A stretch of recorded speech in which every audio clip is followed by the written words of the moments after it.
Section 103. Minutes from a Conference of High Priests, Kirtland, Ohio, February 17, 1834. Organization of the High Council. Minutes corrected by Joseph Smith, Jr., according to the resolution passed in this meeting. This day a general council of 24 high priests assembled at the house of Joseph Smith, Jr. by revelation, and proceeded to organize the High Council of the Church of Christ, which is to consist of 12 high priests, and 1 or 3 presidents, as the case might require. This High Council was appointed by revelation for the purpose of settling important difficulties which might arise in the Church, which could not be settled by the Church or the Bishop's Council to the satisfaction of the parties. Joseph Smith, Jr., Sidney Rigdon, and Frederick G. Williams were acknowledged presidents by the voice of the Council, and Joseph Smith, Sr., John Smith, Joseph Coe, John Johnson, Martin Harris, John S. Carter, Jared Carter, Oliver Cowdery, Samuel H. Smith, Orson Hyde, Sylvester Smith, and Luke Johnson, high priests, were chosen to be a standing council for the Church, by the unanimous voice of the Council.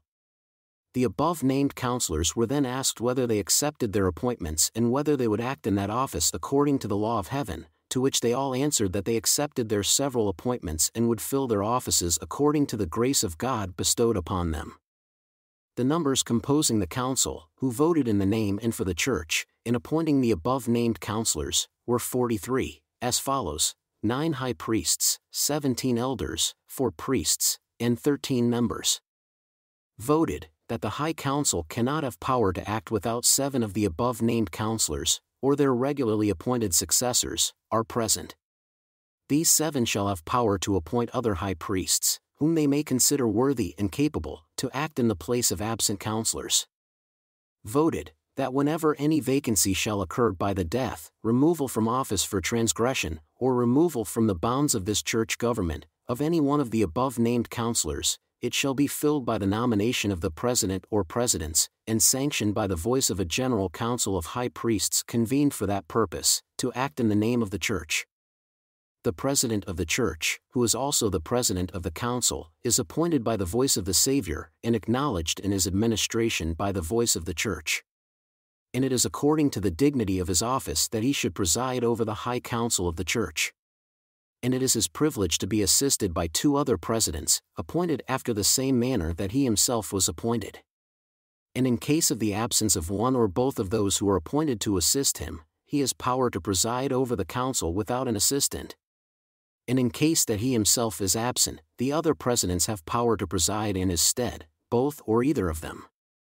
Whenever a High Council of the Church of Christ is regularly organized, according to the foregoing pattern, it shall be the duty of the 12 councilors to cast lots by numbers, and thereby ascertain who of the 12 shall speak first, commencing with number 1, and so in succession to number 12. Whenever this council convenes to act upon any case, the 12 councilors shall consider whether it is a difficult one or not. If it is not, 2 only of the councilors shall speak upon it, according to the form above written. But if it is thought to be difficult, 4 shall be appointed, and if more difficult, 6. But in no case shall more than 6 be appointed to speak. The accused, in all cases, has a right to 1/2 of the council, to prevent insult or injustice, and the councilors appointed to speak before the council are to present the case after the evidence is examined in its true light before the council, and every man is to speak according to equity and justice. Those councilors who draw even numbers, that is, 2, 4, 6, 8, 10, and 12, are the individuals who are to stand up in the behalf of the accused and prevent insult or injustice. In all cases the accuser and the accused shall have a privilege of speaking for themselves before the council, after the evidences are heard and the councilors who are appointed to speak on the case have finished their remarks. After the evidences are heard, the councilors, accuser, and the accused have spoken, the President shall give a decision according to the understanding which he shall have of the case, and call upon the 12 councilors to sanction the same by their voices. But should the remaining councilors who have not spoken, or any one of them, after hearing the evidences and pleadings impartially, discover an error in the decision of the President, they can manifest it and the case shall have a rehearing.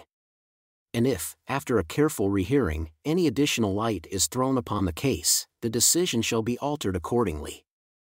But in case no additional light is given, the first decision shall stand, the majority of the council having power to determine the same.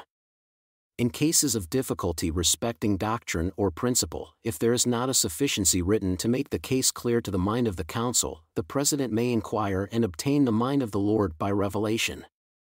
The high priests, when abroad, have power to call and organize a council after the manner of the foregoing to settle difficulties when the parties, or either of them, shall request it. And the said council of high priests shall have power to appoint one of their own number to preside over such council for the time being. It shall be the duty of said council to transmit immediately a copy of their proceedings, with a full statement of the testimony accompanying their decision, to the high council at the seat of the government of the church. Should the parties, or either of them, be dissatisfied with the decision of said council, they may appeal to the high council at the seat of the general government of the church and have a rehearing, which case shall there be conducted according to the former pattern written as though no such decision had been made. This council of high priests abroad is only to be called on the most difficult cases of church matters, and no common or ordinary case is to be sufficient to call such councils. The traveling or located high priests abroad have the power to say whether it is necessary to call such a council or not. Resolved, that the president or presidents at the seat of general church government shall have power to determine whether any such case as may be appealed is justly entitled to a rehearing, after examining the appeal and the evidences and statements accompanying it. The 12 councillors then proceeded to cast lots or ballot to ascertain who should speak first, and the following was the result, viz.